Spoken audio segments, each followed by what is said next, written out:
On the last episode, we touched upon the blueprint, the genius behind 9 artists navigating the same chessboard, the groundbreaking, iconic masterstrokes they consistently pulled off them against the world. But structure is only part of the story, because let's not forget we're dealing with 9 giants who chose to bond.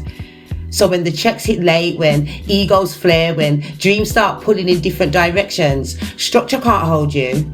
Something deeper has to. Something deeper stops you from saying fish dog and funking it all up. Like, you can't fake that camaraderie, that brotherhood, that love. We all know that in close bonds, there's a line most of us don't cross. Not everything was clean, not everything was fair. Some of them fell out and still they hit the same stage, shared the mic, rep the same iron flag, not for publicity, not for the camera, for the love.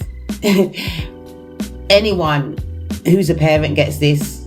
I'm mama/nana bear status, straight up and down. Like, I'm riding for my people to the moment I get to heaven. And even then, I'm ready to go the off in the ether if you cross my babies. That internal language, that ancestral frequency, where loyalty isn't explained, it's felt, because it's practice and it's real.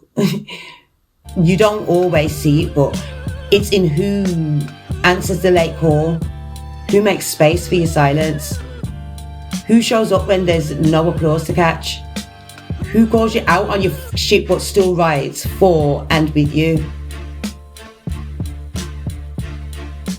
Honestly, they say business changes things, but does it? Because if you are a scumbag, you've been a scumbag. Business just gave you the stage then to showcase your see you next Tuesday-isms. And it?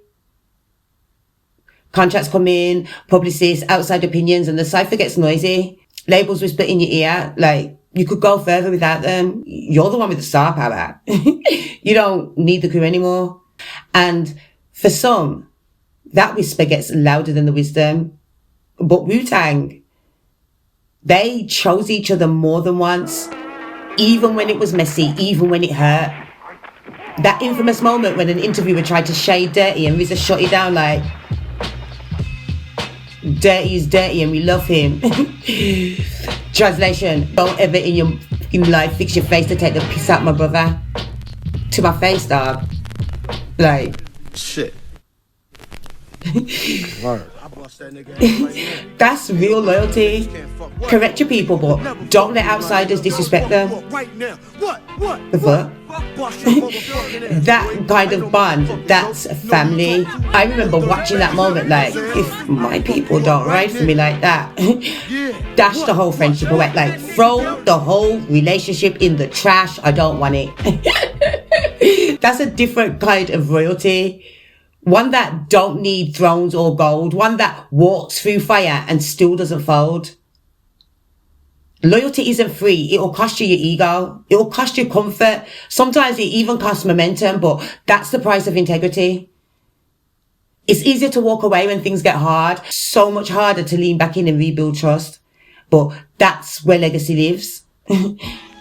I've had people I could have blown up with, but to be honest, I couldn't trust them past the ticket money, much less the profit. Some align with me just because of who I'm connected with, and some because of how strong my social media management promo game is.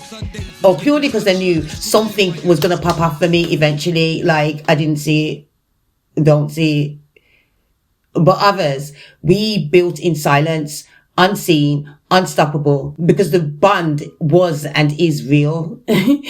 You learn to tell the difference. Yeah, what? Then there's Dirty, not just a member, a spirit, a pulse. When he passed, something shifted, and yet they carried him, kept his voice alive in the mix, kept shouting him out like he never left. Not branding, not PR, purely bloodline. It wasn't and still isn't performative loyalty, they live it. Even in his absence, he's still present. That kind of energy doesn't fade. It folds into the DNA and becomes legacy. And now, as an artist and entrepreneur building my own empire, something real, I see how rare it is to find people who get it, who protect your essence, not just your output. It's easy to chase alignment on paper in an Insta highlight reel, much harder to find spiritual alignment in practice. I've walked away from offers that came with a price tag attached to my morals, my principles, my soul. So I took my bars and left the music. What woman hasn't been indecently propositioned by a mother who thought they'd be gullible or vulnerable enough to fall for it at some point? But funnily enough, it's never been an actual celebrity for me. It's always the roundaway dickheads that try it. Loyalty over leverage every single time. Because I'm not here to build a moment. I'm here to build memory. And memory ain't marketable, but it lasts. You can dress up branding in gold, tweak your way into virality, but if loyalty isn't woven through it, it won't survive the storm. Wu-tang survives, not just because of strategy, but because of soul. They knew what's built on love outlasts what's built on leverage.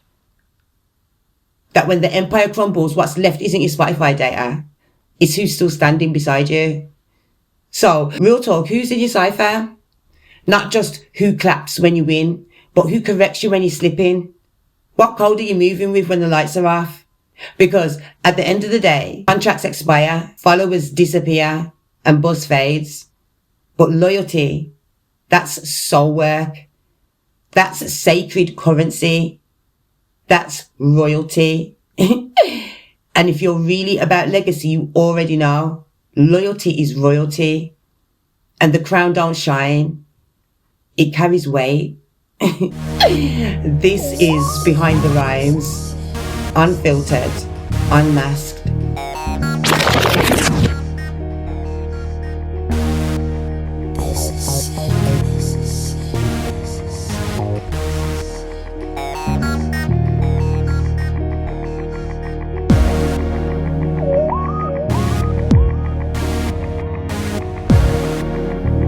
Where I started, where I stay.